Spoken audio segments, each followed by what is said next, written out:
আসসালামু আলাইকুম। প্রিয় চাকরি প্রার্থী ভাই বোনরা, সকলকে স্বাগত জানাচ্ছি। আ আপনারা জেনে খুশি হবেন আপনাদের এনএসআই নিয়োগের সার্কুলার হয়েছে।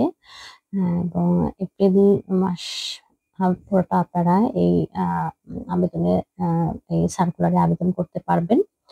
তো আজকের ভিডিওতে আমি আলোচনা করব এনএসআই নিয়োগ বিজ্ঞপ্তির খুঁটিনাটি বিষয়সমূহ এবং এটার প্রশ্ন প্যাটার্ন সম্পর্কে আলোচনা করব এবং বিভিন্ন গ্রেডের যেহেতু একসাথে সার্কুলারটি হয়, সেক্ষেত্রে সবগুলোর জন্য একটা সাধারণ একটা প্রস্তুতি কৌশল যেটার মাধ্যমে আপনি সবগুলোর প্রস্তুতি নিতে পারবেন এবং কিছু শর্ট সাজেশন নিয়ে আমি আলোচনা করব আজকের ভিডিওতে। তো শুরুতেই সার্কুলারটাতে আসি। সার্কুলারটাতে আপনার এনএসএ এর যে সহকারী পরিচালক এবং যারা ইঞ্জিনিয়ারিং ব্যাকগ্রাউন্ডের আছেন তাদের জন্য আ আ ইঞ্জিনিয়ারিং পদেরও নবম গ্রেডের একটা পদ আছে। তাছাড়া আপনার একেবারে ষাটলিপিকার, কম্পিউটার অপারেটর থেকে শুরু করে মোটামুটি আ একেবারে নবম থেকে ২০ গ্রেড পর্যন্ত বেশ কিছু পদের সার্কুলার হয়েছে। আপনার শিক্ষাগত যোগ্যতা অনুযায়ী আপনার যেই পদে আপনি এপ্লাই করতে পারবেন, সে পদে কিন্তু আপনি এপ্লাই করে নেবেন। আর যেটা হচ্ছে নবম থেকে ১৬ তম গ্রেড, সেটার আবেদন ফি ৳২০০ এবং বাকিগুলো যেগুলো আছে সেগুলো আ অ্যা ৳১০০ করে আবেদন ফি। তো সেটা আপনারা হচ্ছে টেলি টেলিটকের যে ওয়েবসাইটটি আছে ওখান থেকে আপনারা কিন্তু আবেদনটি করতে পারবেন। তো আবেদন করার পরে যে জিনিসটা আপনাদেরকে করতে হবে, সেটার জন্য প্রস্তুতি নিতে হবে। আর এখানে সহকারী পরিচালকের ২৪ টি সিট আছে। তাছাড়া যে বাকি আ যে বিভিন্ন পদগুলো আছে, সবগুলোর জন্য আ কিছু সিট রয়েছে। তো সেটা আপনারা সার্কুলারটি দেখে নিয়ে যেটাতে আপনি এপ্লাই করতে পারবেন। মোটামুটি সবগুলোতে আ যারা আ নবম গ্রেডের আ আ ইয়েতে আবেদন করবেন, মোটামুটি নবম থেকে ১৬ গ্রেডের সবগুলোতে কিন্তু আবেদন করতে পারবেন। সেই অনুযায়ী আপনাদেরকে পরবর্তীতে প্রিপারেশন নিতে হবে। আর এনএসআই নিয়োগের ক্ষেত্রে আপনাদের মধ্যে একটা ধারণা আছে যে এটা আসলে পলিটিক্যাল ব্যাকগ্রাউন্ড দেখা হয় বা এটা তদবির ছাড়া চাকরি হয় না। এখানে এই ধারণাটা আ কিছুটা সত্যি হলেও এটা অনেকেরই কিন্তু একেবারেই কোনো ধরনের সুপারিশ ছাড়া বা পলিটিক্যাল ব্যাকগ্রাউন্ড না থাকার পরেও কিন্তু এখানে আ চাকরি হচ্ছে। তো সেসব বিবেচনা না এনে আপনারা হচ্ছে যারা আপনারা জেনারেল পরীক্ষার্থী তারা সবাই কিন্তু এখানে আবেদন করবেন। এবারে এটার প্রশ্ন প্যাটার্নটা সম্পর্কে একটু আপনাদের সাথে আমি কথা বলি। এরপরে আমি আপনাদের প্রস্তুতি কৌশল নিয়ে আলোচনা করব এবং সাজেশন গুলো দিয়ে দিব। আ আ যেটা হয় যে আ এই নিয়োগ বিজ্ঞপ্তির যে প্রশ্ন প্যাটার্ন, সেখানে দেখা যায় এটা মোটামুটি ১০০ নম্বরের প্রিলিমিনারি পরীক্ষা হয়। এরপরে এটা লিখিত হয়। লিখিতর পরে ভাইবা হয়।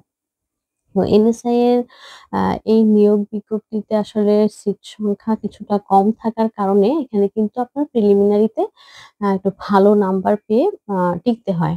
মোটামুটি যেহেতু এখন লিখিত হয়, আগে লিখিত হতো না। তখন দেখা যেত যে ১০০ র মধ্যে আপনার 95 বা 90 প্লাস নাম্বার পেতে হতো। তো লিখিত যোগ হওয়ার কারণে এখন দেখা যায় যে 50 থেকে 60% নাম্বার পেলে আপনি আ লিখিত দিতে পারবেন। তো সেক্ষেত্রে কিছুটা বলা যায় যে সহজ হয়েছে এখন প্রিলিমিনারি পাস করাটা।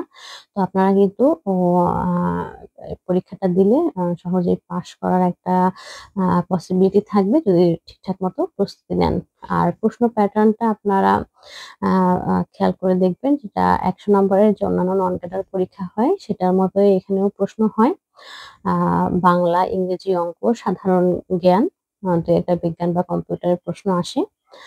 সেখানে দেখা যায় বাংলা থেকে ২০ টা প্রশ্ন বাংলা থেকে আসে, ইংরেজি থেকে ২০-২২ টা প্রশ্ন আসে, গণিত থেকে এরকম ২০ থেকে ২৫ টি প্রশ্ন আসে।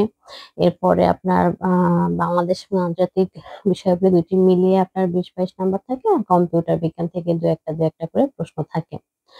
আর প্রশ্নের উম আ ধাঁচটা মূলত এটা বিসিএস এর যে বিসিএস এর প্রশ্ন যেই ধরনের প্রশ্ন হয় বা নন ক্যাডার সেরকম। আর এখানে দেখা যায় যে বিগত বছর বেস প্রশ্নটা বেশি হয়। মানে আগে যেহেতু অনেক নাম্বার লাগতো সেক্ষেত্রে এইটার প্রস্তুতি নিতে হলে আপনাকে কিন্তু মানে বিগত বছরের যে প্রশ্নগুলো আছে বিশেষ করে জব সলিউশন বেসড প্রিপারেশনটা নিতে হবে। হ্যাঁ, আর যারা বিসিএস এর প্রস্তুতি নিচ্ছেন তাদের জন্য তো আ একটা ডিটেইল প্রিপারেশন হয়েই যাচ্ছে। তারা কিন্তু জব সলিউশন এর সাথে আ আরেকটু এড করে নিতে পারেন। আর যেটা হচ্ছে আপনার ১৩ থেকে ২০ গ্রেডের যেটা, সেটা আপনারাও কিন্তু শুধু আপনাদের জন্য শুধু জব সলিউশন বা হচ্ছে জব সলিউশন এর যে টপিক ধরে, ধরে পড়লেও কিন্তু এখানে আ ভালো একটা আপনারা রেজাল্ট করতে পারবেন। তো এই পরীক্ষার জন্য যে বুক লিস্ট গুলো আপনাদের প্রয়োজন হবে সেটা নিয়ে আগে একটু আমি আলোচনা করি। আ এনএসআই এর যেটা এডি আছে, এডি নিয়োগটা আপনারা একটু বিসিএস বেসড প্রিপারেশন টা নেয়ার চেষ্টা করবেন। কারণ বিসিএস এর প্রিপারেশন তো আপনারা নেবেনই যেহেতু আপনি নবম গ্রেডের জন্য এপ্লাই করেছেন। তো সেক্ষেত্রে আপনার মোটামুটি সবকিছু কভার হয়ে যাবে। আর যেহেতু বিগত বছর বেস প্রশ্নটা হয় সেহেতু আপনি জব সলিউশন টা কভার করে ফেলবেন। জব সলিউশন টা কভার করে ফেললে তাহলে কিন্তু আর আপনার মোটামুটি যেহেতু আপনি ওই আ অন্যান্য গাইড বইগুলো পড়ছেন, আর কোন সমস্যা নেই। আর যারা বিসিএস দিচ্ছেন না বা আ ওই কম্পিউটার অপারেটর থেকে শুরু করে নিচের গ্রেডের আ পরীক্ষাগুলো দেবেন, তারা কিন্তু একটা জব সলিউশন এবং আ ওই বাংলা, ইংরেজি, গণিত এগুলোর সাবজেক্ট ভিত্তিক যেকোনো একটা প্রকাশনীর গাইড কিনে নিতে পারেন। সেটা এমপি3 নিলে নিতে পারেন। কারণ এমপি3 টা একটু সহজ এবং অল্প কথায় লেখা থাকে। সেটা কিন্তু আপনারা নিয়ে নিতে পারেন। তো এই মোটামুটি আর কিছু বেসিক ইংরেজি গ্রামার, বাংলা ব্যাকরণের কিছু বেসিক বই রাখতে পারেন। সেটা যেকোনো আপনার একটা নিজের মন মতো একটা বই যেটা আপনার কাছে আছে সেটা থেকে দেবেন। নবম, দশম শ্রেণীর ব্যাকরণ বই আছে। এছাড়া মাস্টারের হচ্ছে আপনার গ্রামার, ইংলিশ গ্রামারের বইটা আছে। সেগুলো থেকে কিন্তু আপনারা এগুলো কভার করে ফেলতে পারেন। তো এবার একটু আমি সাবজেক্ট ভিত্তিক পড়াশোনাটা কিভাবে আপনারা করবেন সেই বিষয়টা নিয়ে আলোচনা করব। ১ম এ আসি গণিতের কথা। আ এখানে যেহেতু একটু বেশি আ মার্কস লাগে প্রিলিমিনারি পাস করতে, সেক্ষেত্রে গণিতটাকে আপনাদেরকে কিন্তু একটু জোর দিতে হবে। গণিতের ক্ষেত্রে আপনারা বিগত বছরের প্রশ্নটা একটু এনালাইসিস করে দেখবেন যে এখানে খুব বেশি কঠিন গণিত আসে না। মানে ওই বিসিএস এর যে সিলেবাস অথবা আপনি প্রাইমারি নিবন্ধনের যে ধরনের প্রশ্ন আসে, সেই ধরনের প্রশ্নই কিন্তু এখানে আসে। সেক্ষেত্রে আপনি যেকোনো একটা বই থেকে আ গণিতের মোটামুটি বীজগণিত, পাটিগণিত, জ্যামিতি এই চ্যাপ্টার গুলো সবগুলো চ্যাপ্টার মোটামুটি শেষ করে ফেলবেন। আর জব সলিউশন এর যে ম্যাথ গুলো আছে একেবারে আপনার বিসিএস থেকে শুরু করে অন্যান্য নন ক্যাডার চাকরির পরীক্ষা, প্রাইমারি নিবন্ধনের যে আ ম্যাথ প্রশ্নগুলো আছে সেগুলো একটু প্রশ্নের মধ্যে করে ফেলার চেষ্টা করবেন। প্রশ্নের মধ্যে উত্তর বের করে ফেলার চেষ্টা করবেন। তাহলে হবে কি আপনার প্রিপারেশনটা আ মানে নিতে বা অগণিতটা আপনি ঝটপট আনসার করতে পারবেন। আর এই গণিতটা একটু রেগুলার বেসিস এ করবেন। আ প্রতিদিন করতে, করতে যখন আপনার সবগুলো টপিক মোটামুটি আয়ত্তে চলে আসবে, তখন হচ্ছে আপনি দেখবেন যে আম একটা ভালো নাম্বার এখান থেকে ক্যারি করতে পারছেন। আর গণিতের জন্য আপনারা এমপি3 অথবা আ গণিতের প্রিভিয়াস ইয়ার্স কোয়েশ্চেন সলভ করার জন্য জব সলিউশন কিংবা প্রফেসরস এরও একটা প্রিভিয়াস ইয়ার্স মা আর যে আছে বই আছে সেই বইটা কিন্তু আপনারা দেখতে পারেন। সেখানে কিন্তু খুব সুন্দর করে সব ধরনের ম্যাথই আছে। তাছাড়া এমপি3 বা যেকোনো একটা গাইড বই অথবা আপনার এটার জন্য আ কনফিডেন্স এর একটা একজন স্যার একটা বই বের করেছিলেন গণিতের। সেই বইটা কিন্তু আপনারা গণিতের যে কনফিডেন্স এর যে বইটা আছে সেই বইটাও কিন্তু পড়তে পারেন। তাহলে কিন্তু আপনাদের মোটামুটি একটা ভালো প্রিপারেশন এখান থেকে নিতে পারবেন। এবার ইংরেজির ক্ষেত্রে বিসিএস এর যেই সিলেবাস আছে বা আমি প্রাথমিকের জন্য আপনাদের যে সিলেবাসটা তৈরি করে দিয়েছি, মোটামুটি বেসিক গ্রামার আসলে চাকরির পরীক্ষায় সবগুলোতে একই রকম আসে। তো গ্রামারের প্রত্যেকটা টপিক একটু ভালোমতো পড়ে ফেললে আপনাদের দেখা যাবে যে এটা সব চাকরির পরীক্ষার জন্য লাগছে। এনএসএ এর জন্য সেম গ্রামারের টপিক গুলোই আপনারা পড়বেন। আর বিগত বছরের প্রশ্নগুলো বেশি, বেশি সলভ করার চেষ্টা করবেন। এখানে কিন্তু বিগত বছরের প্রশ্ন সলভ করলে আপনি অনেক উপকার পাবেন। যেটা অনেক বই পড়েও আপনি পাবেন না। হ্যাঁ? কারণ এখানে বিগত বছরের প্রশ্ন থেকে হুবহু প্রশ্ন কমন আসে। হ্যাঁ, তো এটা পড়বেন। আর এনএসআই নিয়োগের অনেক প্রশ্ন ব্যাংক আছে। সেটা আপনাদের প্রত্যেকটা যারা ধরেন একেবারে সহকারী পরিচালকের পরীক্ষা দিবেন, সেটা থেকে শুরু করে একেবারে ড্রাইভার পর্যন্ত সব ধরনের প্রশ্নই কিন্তু Google এ সার্চ করে পাওয়া যায়। তো আবার বিভিন্ন গ্রুপ, Facebook গ্রুপগুলো যে আছে সেখানেও কিন্তু এগুলো প্রশ্ন পাওয়া যায়।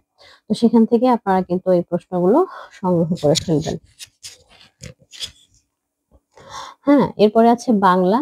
বাংলার জন্য আপনারা ওই MP3 আর হচ্ছে নবম-দশম শ্রেণীর যে বইটা আছে, বাংলার ক্ষেত্রে দেখা যায় যে সাহিত্য রিলেটেড প্রশ্ন কিছু হয়, আবার কিছু হয় ব্যাকরণ রিলেটেড। ব্যাকরণ মোটামুটি সহজ ব্যাকরণই আসে। একেবারে আপনার নিবন্ধন বা প্রাথমিকে যে ধরনের ব্যাকরণ আসে, BCS এ যে ধরনের ব্যাকরণ আসে, সেই ব্যাকরণগুলোই কিন্তু এখানে আপনাদের পড়তে হবে। তো নবম-দশম শ্রেণীর যে ব্যাকরণ বইটা আছে, সেই বইটা থেকে মোটামুটি একেবারে কারক, সমাস, প্রত্যয়, সন্ধি, শব্দ, বাক্য, হ্যাঁ? একেবারে ধ্বনি এগুলো সব গুলো টপিক একটু ভালোমতো পড়ে নেবেন। আ আর হচ্ছে বিগত বছরের প্রশ্ন সলভ করার তো কোনো বিকল্প নেই। সবগুলোর জন্য বিগত বছরের প্রশ্নগুলো সলভ করে ফেলবেন। আর সাধারণ জ্ঞানের ক্ষেত্রে দেখা যায় যে এখানে একটু সাম্প্রতিক প্রশ্নটা বেশি আসে।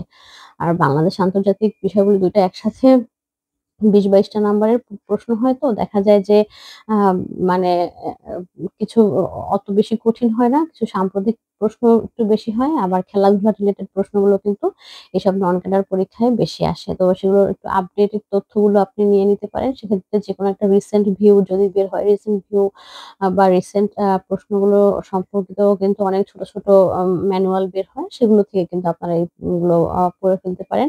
তাছাড়া কারেন্ট অ্যাফেয়ার্স যে মান্থলি যেটা বের হয়, সেটা থেকেও কিন্তু আপনারা এই সাধারণ জ্ঞান পাঠটা পড়ে ফেলতে পারেন। আর যেকোনো MP3 বা যেকোনো একটা বই আপনারা সাধারণ জ্ঞান রাখবেন। আর সবচেয়ে বেশি জোর দিয়ে আমি যে বিষয়ের কথা বলছি সেটা হচ্ছে জব সলিউশনটা চেষ্টা করবেন একেবারে ফ্রম A to Z এইসব নন ক্যাডার নিয়োগ পরীক্ষার জন্য পড়ে ফেলতে, হ্যাঁ? জব সলিউশনটা যদি আপনার A to Z পড়া থাকে তাহলে এইসব চাকরিতে হ্যাঁ, সেটা BCS এও তো অনেক বেশি কাজে লাগে। BCS ছাড়াও যে নন ক্যাডার চাকরিগুলোতে আসলে যেগুলোতে অনেক নাম্বার লাগে সেগুলোতে দেখা যায় যে প্রশ্ন প্যাটার্নটা অনেকটা সহজ হয় কিন্তু অনেক নাম্বার লাগে টিকতে। হ্যাঁ, যেহেতু অনেক নাম্বার লাগে টিকতে সেক্ষেত্রে দেখা যায় যে আপনি যদি সহজ একটা প্রশ্ন ছেড়ে আসেন তাহলে কিন্তু আপনার জন্য টেকাটা কঠিন হয়ে যাবে। তো এজন্য হচ্ছে আপনি যেটা করবেন যে প্রচুর পরিমাণে বিগত বছরের প্রশ্ন সলভ করবেন এবং বিগত বছরের প্রশ্ন সলভ করার ক্ষেত্রে আমি আপনাদেরকে যেটা বলি আপনারা শুধু কখনো প্রশ্ন পড়বেন না। প্রশ্নের সাথে অবশ্যই ব্যাখ্যাগুলো পড়বেন। এবং প্রশ্নগুলো এনালাইসিস করবেন। প্রশ্নের প্রত্যেকটা অপশন থেকে আপনার এনালাইসিস করবেন যে আসলে আপনাকে আ মানে কি এখান থেকেও আরো প্রশ্ন হতে পারে, হ্যাঁ? তো এইভাবে এনালাইসিস করে পড়লে দেখা যাবে যে আপনি কিন্তু আ এখানে যেমন টিকবেন সব চাকরি পরীক্ষায় টেকার জন্য আপনার একটা ভালো সম্ভাবনা তৈরি হবে। তো ওই বিগত বছরের প্রশ্ন পেজ প্রিপারেশনটা নেন। BCS এর প্রিলিমিনারিও যেহেতু সামনে আছে, সেটাকে সামনে রেখে এটার জন্য পড়াশোনা করেন। দেখবেন যে এখানে মোটামুটি একটা ভালো একটা নাম্বার পেয়ে আপনি ইয়ে হতে পারবেন। আর রাজনৈতিক প্রেক্ষাপট এখানে খুব বিবেচনা করা হয় এরকম একটা বা কথা আছে। তবে আপনি যদি নিউট্রাল হন সেক্ষেত্রে কিন্তু আপনার নিয়োগে কোনো বাধা হবে না। তো আপনারা সবাই ওইভাবে প্রস্তুতি নিতে থাকেন, পড়াশোনা করতে থাকেন। আ আর যে অন্যান্য আ যদি কোন হেল্প এর দরকার হয় আমি আপনাদের সাথে আছি। আজকের মতো এখানে বিদায় নিচ্ছি। আল্লাহ হাফেজ। আসসালামু আলাইকুম।